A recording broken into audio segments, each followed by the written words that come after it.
हर हर महादेव। आज मैं आप लोगों से बात करने वाला हूँ मलिनता को लेकर। आप लोगों ने बहुत सुना होगा कि मलिनता आ गई है, अभी तेरी कुंडली नहीं उठ रही, अभी तेरे चक्रास क्लियर नहीं है। तो आपने ये जो जो भी सुना है कि मलिनता है, मलिनता है, मलिनता क्या है, आज इसके बारे में मैं आपको डीपली कुछ चीजें ब्रीफ करने वाला हूँ। ठीक है, सबसे पहले मैं आपको चीज बताता हूँ। मलिनता का मतलब है मैल।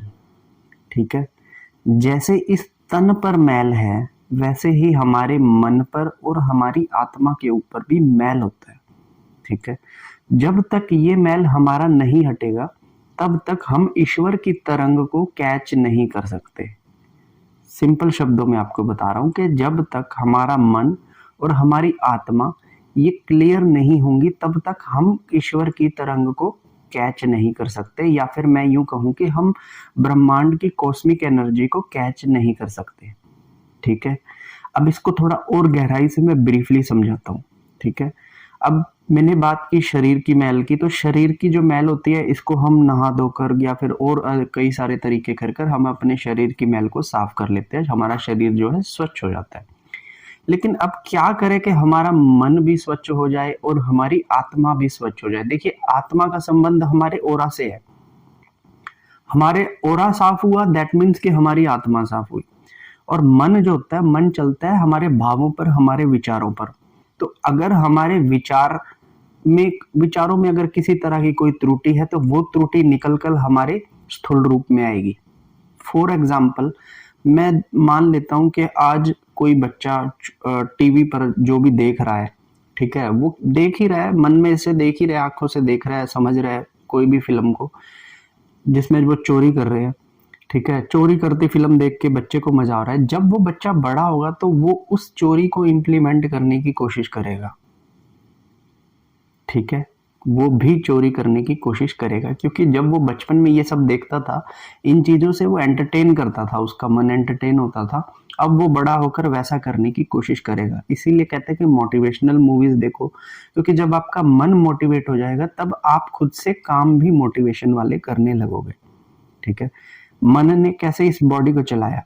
अब अगर आपके मन में काम, क्रोध, लोभ, मोह और अहंकार नाम के ये 5 दानव जब तक रहेंगे, आपका मन स्वच्छ नहीं होगा, तब तक आपको ईश्वर की प्राप्ति नहीं हो सकती, या ईश्वर की तरंग की प्राप्ति नहीं हो सकती।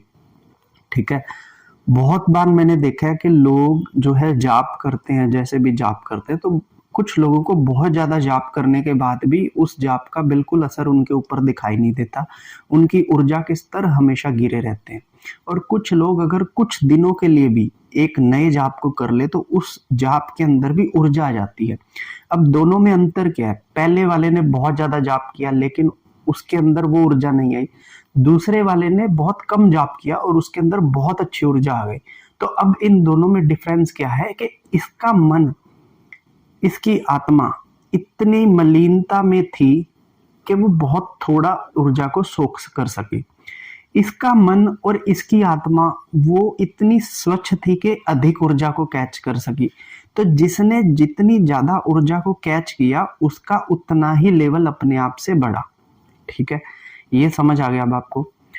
अब यहाँ पे मैं बात करूंगा आत्मा की, और आत्मा का संबंध जो ओरा के साथ है, इस पर कैसे मलिनता काम करती है।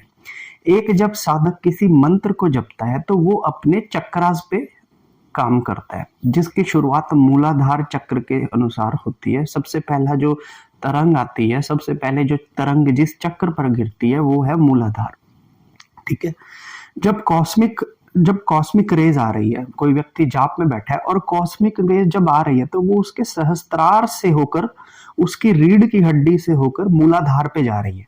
ठीक है, मूलाधार पे जैसे ही वो कॉस्मिक रेज गिरेगी, मूलाधार रोटेट करना शुरू करेगा, और जैसे जैसे वो रोटेट करना शुरू करेगा वो शरीर से मैल को बाहर फेंकना शुरू करेगा। अब मूलाधार चक्र किस चीज से संबंधित है? मूलाधार संबंधित है कि चाहे जो भी हो जाए मुझे जीवित रहना है। मेरा मूल आधार, मतलब चाहे कुछ भी चल रहा हो जीवन में लेकिन मुझे जिंदा रहना है। ये जो भावना है ये मूलाधार से संबंधित है, जो जानवरों के अंदर भी होती है, हमारे अंदर भी होती है।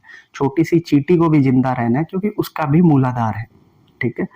तो इस तरीके से जब वो मैल बाहर की तरफ फेंकेगा मूलाधार चक्र, तो उसकी स्वच्छता हो जाएगी। तो वो जो चीज फेंक रहा है, क्या फेंक रहा है?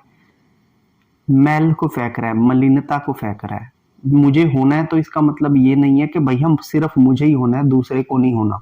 मुझे होना है तो इसका मतलब ये नहीं है कि दूसरे अगर ये काम करके, गलत काम करके अपने आप को बना के रखे, तो मुझे भी गलत काम करके अपने आप को बना के रखना है।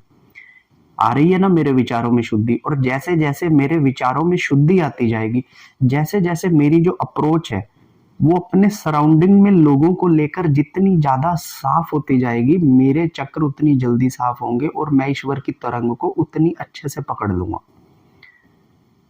थोड़ा डीप है, लेकिन अगर आप 2-4 बार सुनेंगे तो शायद आप थोड़ा सा पकड़ लें मैं क्या बात बोलने की कोशिश कर रहा हूं। ठीक है।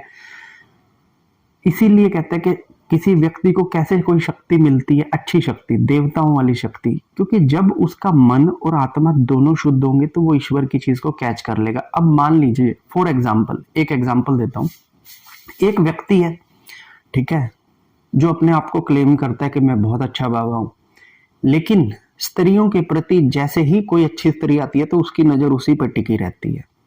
ठीक है, उसकी हरकतें चेंज हो जाती हैं।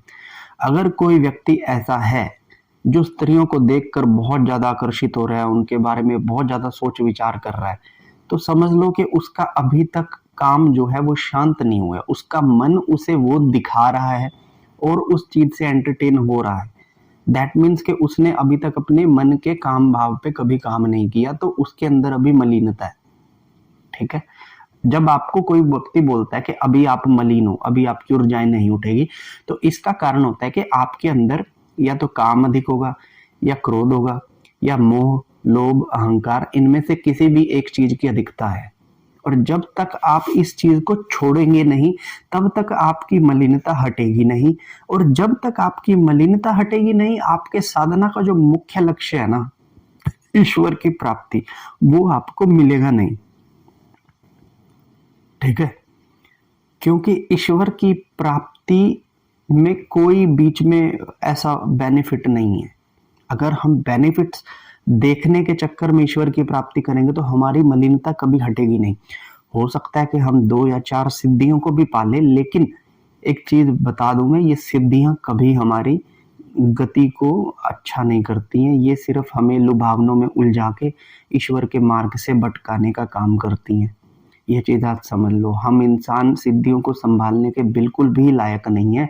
बहुत बड़े बड़े ऋषि मुनि इन सिद्धियों के चक्कर में ही अपनी तपस्याएं खो के बैठे थे। ठीक है ना, क्योंकि उनके अंदर उन भावों की तृप्ति अभी तक नहीं हुई थी। ठीक है।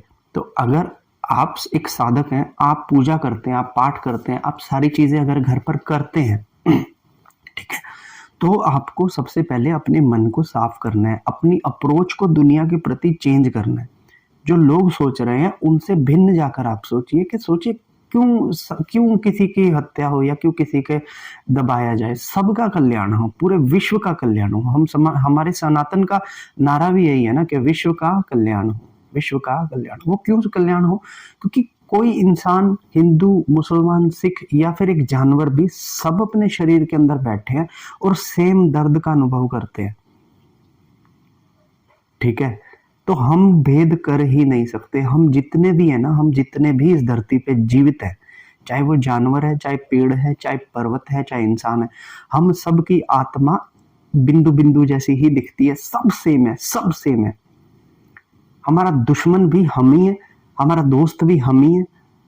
ये जब थ्योरी आपके अंदर आने लगेगी ना, तब आपके शरीर से, आपकी आत्मा से, आपके मन से मलिनता निकलनी शुरू हो जाएगी।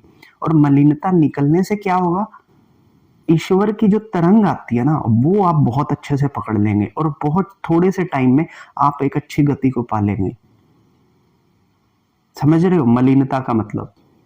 अगर आप कहीं पे भी जाओगे ना और कहोगे भैया मेरी ऊर्जा चेक करो, भैया मेरा ऑरा चेक करो, भैया मेरे चक्रास चेक करो, तो वो यही कहेंगे कि मलिनता है अभी।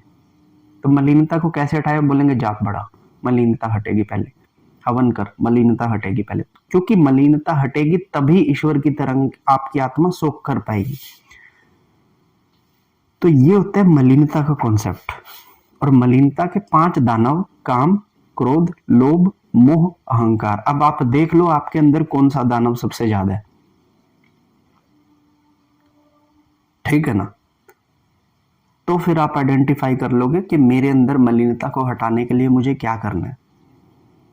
अब आपको किसी से पूछने की जरूरत नहीं पड़ेगी, आपके मन के भाव ही आपको चलाते हैं, आपके मन के भाव ही ईश्वर देखता है और वो मन के भावों पर ही दौड़ा चलाता है। तो ये मलिनता का कॉन्सेप्ट है, मन की मलिनता, आत्मा की मलिनता। तन की मलिनता को तो हम हटा ही देते हैं ना डेली नहाकर, लेकिन मन और आत्मा की मलिनता का हटना भी उतना ही जरूरी है अगर आप ईश्वर को पाना चाहते हो तो। नहीं तो जब आप मर जाते हो ना, तब आपकी आत्मा पूरे डार्क सर्कल की तरह ही दिखती है, उससे ज्यादा कुछ नहीं दिखता।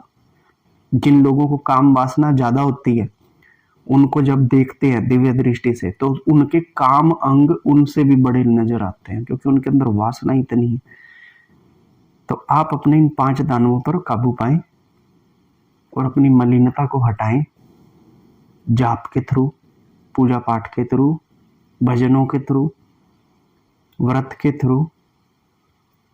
तब आपको ईश्वर की तरंग मिल जाएगी इजीली, आपको दर्शन भी मिलेंगे, आपको दृष्टि भी मिलेगी और बाकी सारी चीजें आपके साथ हो जाएंगी, ठीक है। तो ये जानकारी आपको कैसी लगी मुझे जरूर बताना। तब तक के लिए हर हर महादेव।